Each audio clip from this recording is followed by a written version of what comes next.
conséquence, la motion est la suivante. Accordingly, the motion is as follows. Mr. O'Toole, seconded, moves that this House do now adjourn. The Honourable Leader of the Official Opposition. Thank you, Madam Speaker. I'm privileged to be joined by my colleagues here tonight, those that we can have in the chamber, and I'll be dividing my time with our Shadow Minister for Natural Resources, the MP for Calgary Centre. I'm here today for thousands of Canadian oil and gas workers, thousands of Canadian families who are affected by the decision of the new U.S. administration, thousands of Canadians who work hard for their family. They are losing their jobs as a result of the first decision by the new U.S. president at a time where thousands have already lost their jobs in this pandemic. I'm here today for the 5 First Nations in Alberta and in Saskatchewan that are seeing their equity investment in the Keystone XL project evaporate because of the inaction of this government. These First Nations who are seeing their plans for their youth, for their citizens, evaporate because of inaction by this government. I'm here for Canadians from coast to coast to coast who rely on our world-class energy sector to provide for their families. Manufacturers, subcontractors, food providers, hard-working men and women who are being abandoned in the midst of a pandemic. Canada has been dealt a serious blow with the cancellation of the Keystone XL pipeline extension. Thousands of Canadians have just been laid off. Thousands more counting on... Even Siri is upset, Madam Speaker. Thousands of Canadians have just been laid off. They were counting on employment opportunities at a time where our country is already shaken to its foundations from an economic crisis related to COVID-19. They are now being laid off when Canada's already suffering from some of the highest rates of unemployment in the G20 as a result of the COVID-19 crisis. And the province of Alberta already suffering from other misguided policies of this government, whether Bill C-69 or others, that have already had tens of thousands of people out of work, that have empty office towers in Calgary, Madam Speaker. These are Canadians, thousands of them, being totally forgotten and left behind by this government. L'annulation de Keystone XL. The cancellation of Keystone XL means that businesses will leave Canada. Thousands of jobs will be lost from coast to coast to coast. Families will struggle to pay their bills. I am talking to those families tonight in this emergency debate. Economic crisis we have faced in modern times as a nation. It's essential, Madam Speaker, that we get every Canadian back to work in every sector, in every corner of this country, and as quickly as we can. The government is afraid to have a budget, Madam Speaker, because they don't want to show Canadians the incredible economic challenges this country has. We need to pull together.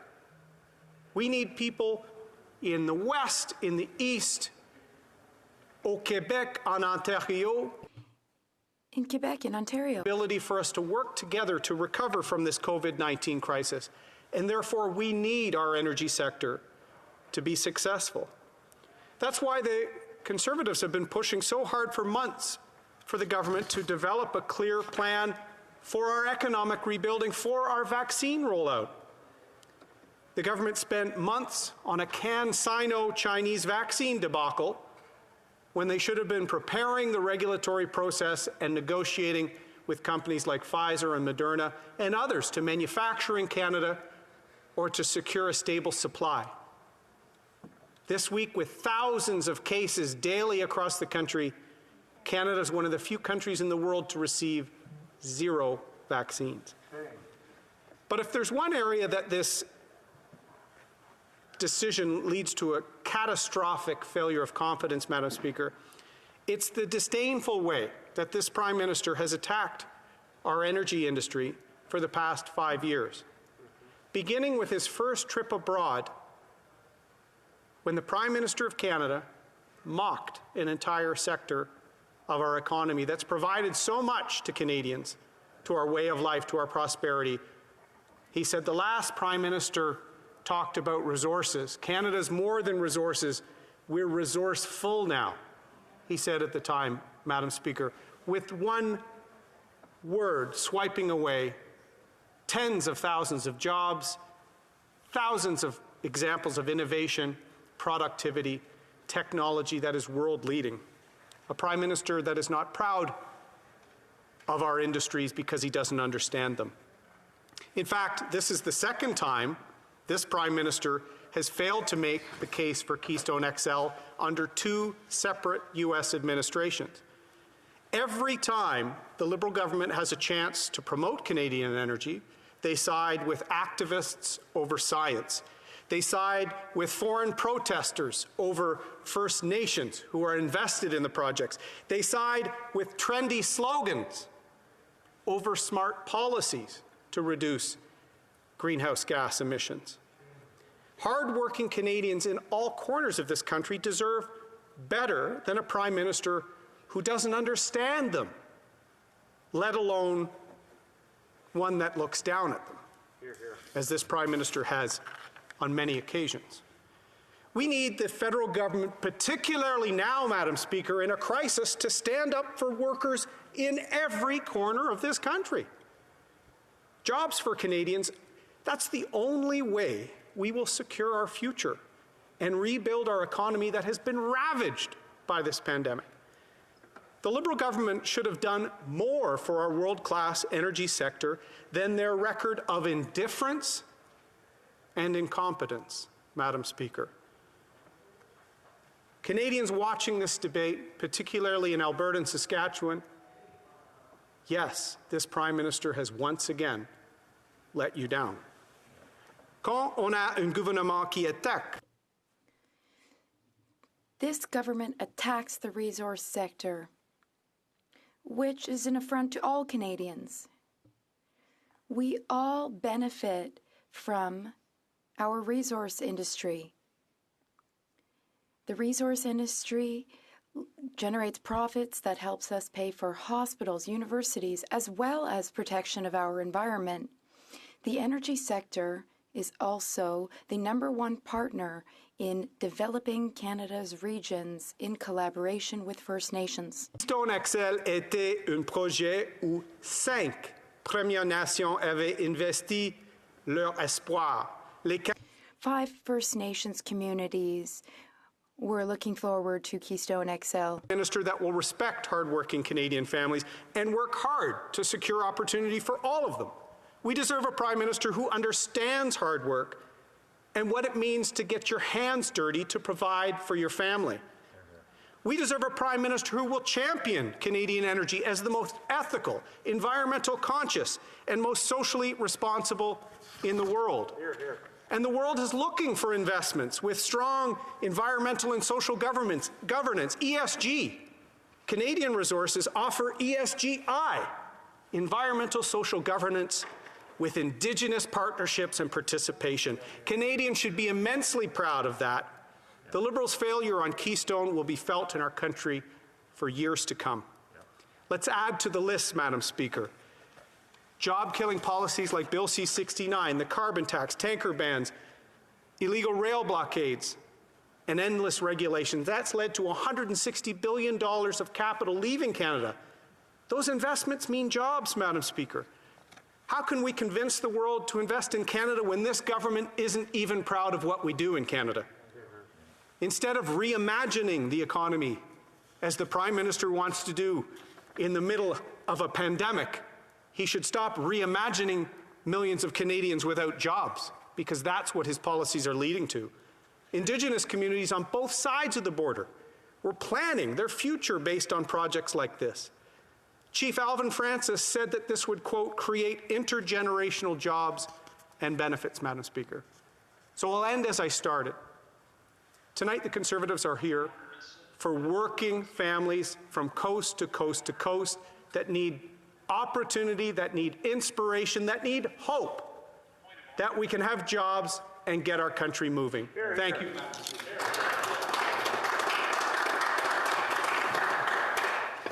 We do have a point of order, so I would have gotten up a little bit earlier, but the honourable member was like down to the second there.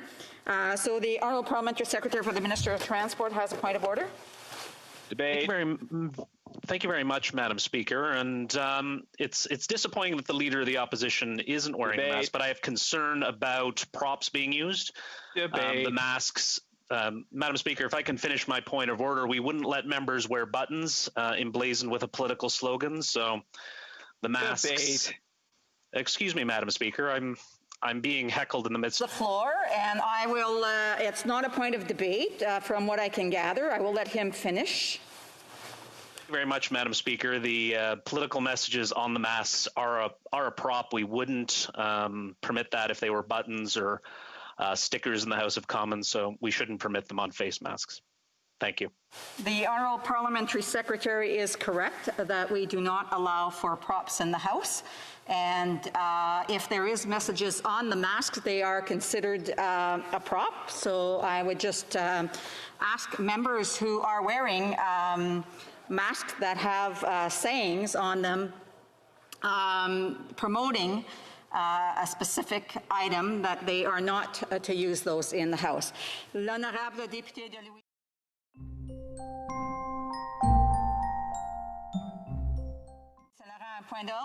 The honourable member for Louis Sandra.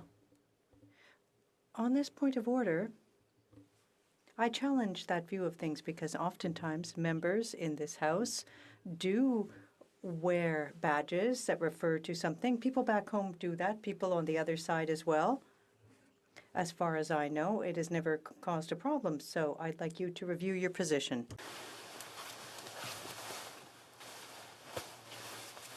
I have another point of order. The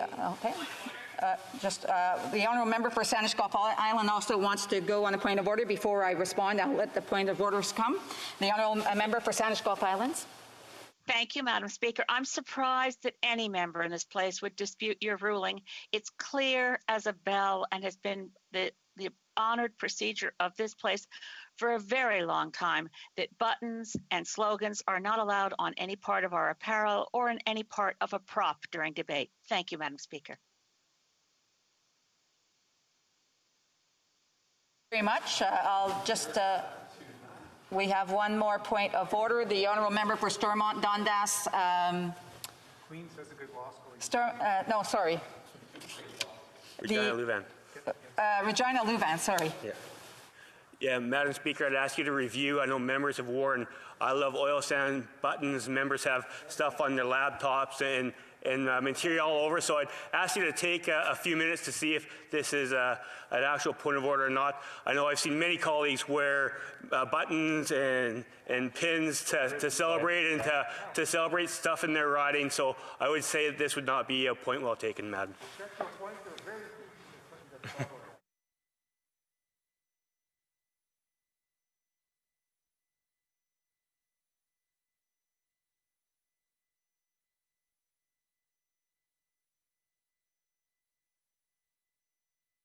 So I really appreciate the points of order and the comments that have been made. I do want to indicate that, you know, in the past there has been issues raised with the buttons, whether it says oil sands or not. I can tell you that those have been raised, and the honourable members have been asked to remove those buttons.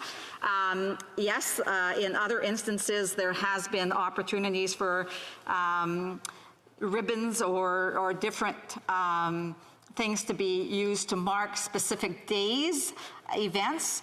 And so I just would ask members at this point in time, I'm going to review the comments that have been made again. I would ask in the meantime that the members not wear anything that can be foreseen as a prop, and that has a specific, especially when we are debating that specific issue.